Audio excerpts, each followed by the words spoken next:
एक संत का सत्संग बड़ा अच्छा लगा। बोले बाबा जी अपने काम के हैं। पहुंचे महाराज जी डोग, महाराज जी ने आशीर्वाद दे दिया। महाराज जी एक जिज्ञासा थी, बताओ बेटा। महाराज जी अपने पास समय नहीं है, काम व्यापार बहुत फैला हुआ है, ऐसा कोई उपाय बताओ कि सहजता से मुक्ति हो जाए।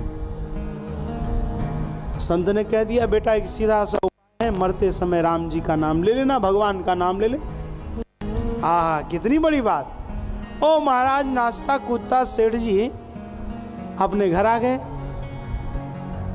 माता जी बड़ी बुद्धिमान, पत्नी जो थी बड़ी बुद्धिमान थी। बोली सेठ जी क्या बात है, आज तो बड़े प्रसन्न हैं, अच्छा कोई व्यापार तय हो गया क्या?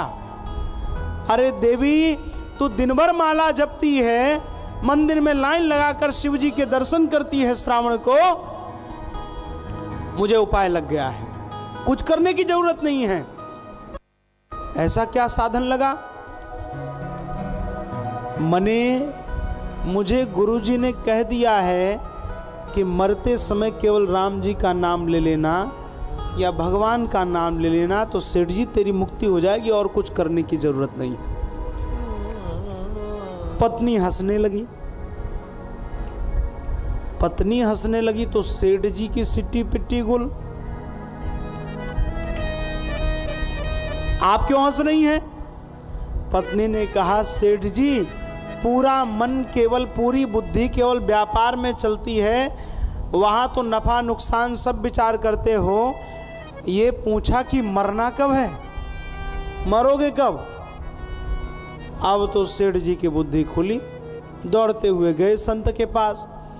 बोले महाराज आपने उपाय तो अच्छा बता दिया, अब ये तो बता दो कि मरना कब है। गुरुजी ने कहा तो हमें भी नहीं पता। बोले इसका मतलब? बोले कभी भी मर सकते हो, हानि लाभ जीवन मरण जस अपजस विधि हाथ। ये तो सेठ जी मेरे हाथ में नहीं है, ये तो मैं बता नहीं सकता। तो महाराज कभी भी मर सकते हैं? बोले हाँ। तब क्या करें? सेठ जी दिन रात जब भी समय मिले, उठते बैठते सोते जागते चलते फिरते नाचते कूदते, जब समय मिले भगवान का नाम लेते रहो कि अंतिम बेला आए तो भगवान का नाम लेते हुए आए। जीवन मरण के बंधन से मुक्त होना है तो भगवान का नाम लेना है। पश्यानिशम जगदिदम क्षण भंगुनिष्ठ। इस संसार को केवल नाशवान मानना है। देखो एक बात सत्य है, आप पृथ्वी पर आपका जन्म हो गया, आप विद्वान बनेंगे कि मूर्ख बनेंगे ये आप कोई नहीं बता सकता। आप यशस्वी होंगे कि कलंकी होंगे कोई नहीं बता सकता। आप बहुत सज्जन होंगे कि बहुत दुर्जन होंगे कोई नहीं बता सकता। ये तय नहीं है, लेकिन एक बात तय है कि मरेंगे जरूर। इस धरा का नाम मृत्युलोक है। कुछ तय नहीं है, लेकिन जन्म लेते ही जातस्य ही ध्रुवो मृत्यु। जन्म लेते ही एक बात तय हो जाती है कि जो जन्मा है उसको मरना पड़ेगा।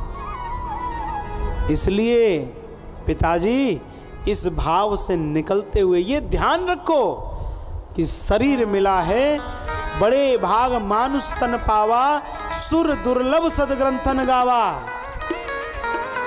बड़े भाग्य से मानव तन मिला है, इसको सार्थक करना है तो भगवान का नाम लेते रहो। कई योनियां हम भ्रम भटके हैं, तब जाकर के यह मानव देह मिला है। और इस मानव देह को भी यदि हमने सहजता से गंवा दिया तो महाराज बहुत भटकना पड़ेगा।